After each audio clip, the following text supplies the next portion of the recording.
Well, as you can see by the sun that is blinding me in my eyes, spring weather has finally arrived, and that means that things are starting to melt. So I'm standing as far back as I am because if I stand any closer to the camera, I'll fall through the ice right into a puddle that's underneath it. I'm kind of glad that spring is here and that things are warming up, but also kind of not. Though we are expected to get snow in this area again in the next day or two. I don't think it's supposed to be much, but the temperatures have been up in the middle 40s over the last week or so. Though you can't tell by looking at the thermometer on the cabin because it says it's almost 100 degrees out here, when in reality it is nowhere near that warm. But they're expected to drop back down around freezing daytime temps for the next few days. So we'll see how much snow we get out of that storm, but I don't think it'll be much.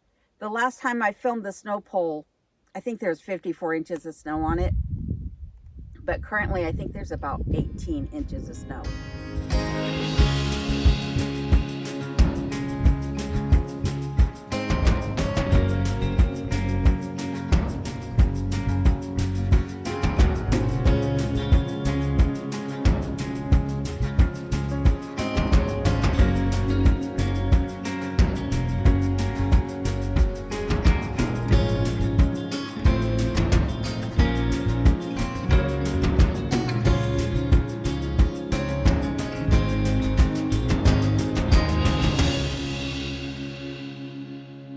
With things warming up, I really haven't seen the return of wildlife to the property yet. Though, as you just saw from the shot of the back of the property, there were some tracks in the snow back there. I'm assuming that it was one of two things. It was either a moose or it was my friend Sass, aka Sasquatch. No, in all seriousness though, it was probably a moose that ran through there in the middle of the night. It's just far enough away from the cabin that it didn't turn on the motion lights.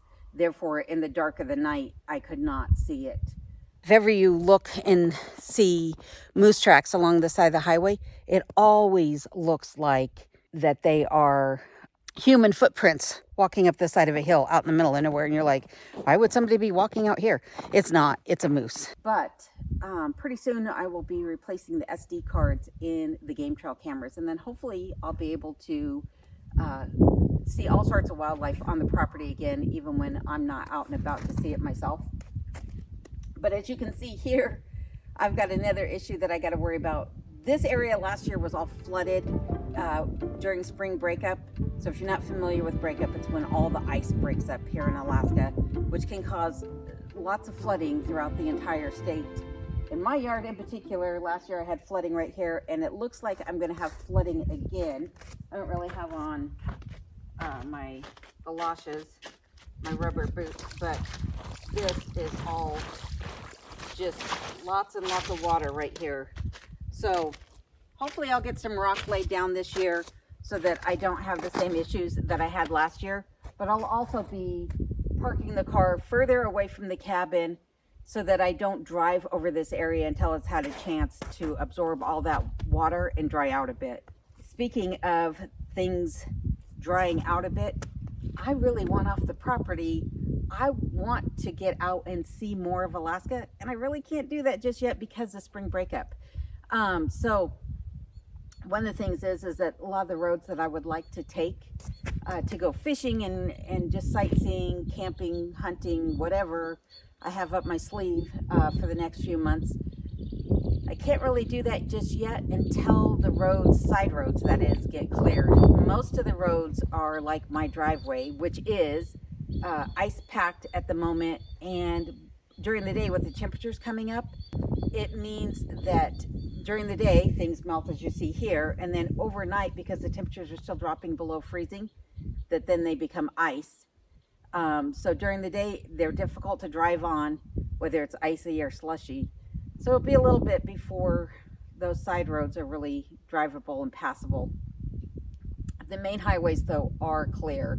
Off the property, I want to go fishing, I want to do things, I want to see Alaska, and it's a little bit early in the season to do that. So the other day, in an effort to get off the property and just go do something and show you something new and exciting in Alaska, I decided, well, I'm going to head down to Valdez, and I thought I was going to go down there and check out the museum. However, the museum is closed until the beginning of April for renovations, so that didn't happen. But I was able to tour a little candy store down there that happened to be the original home of the first governor of Alaska.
Get away from the towns, hence why I live where I do, and go see the rural areas of Alaska, see the scenic side of Alaska.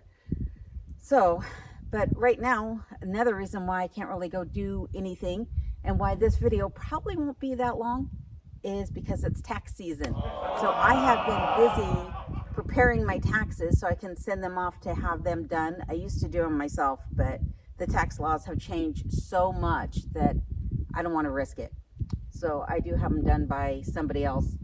But because of that, I really am limited on the amount of time that I can spend editing this week and doing projects. So I don't really have a whole lot of content for you, just giving you a quick update about what it's been like here at the cabin as far as the weather is concerned. So Kenai's been enjoying being able to lay out in the sun a bit more. He's been basically begging to just come outside and bask in the sun. Unfortunately, with me working on my taxes, it means I haven't really had time to come out here and stay with him. And I never leave him outside by himself, because if I'm not within range of him and an animal were to come through, he can snap that lead that he's on. He's broken 3 others.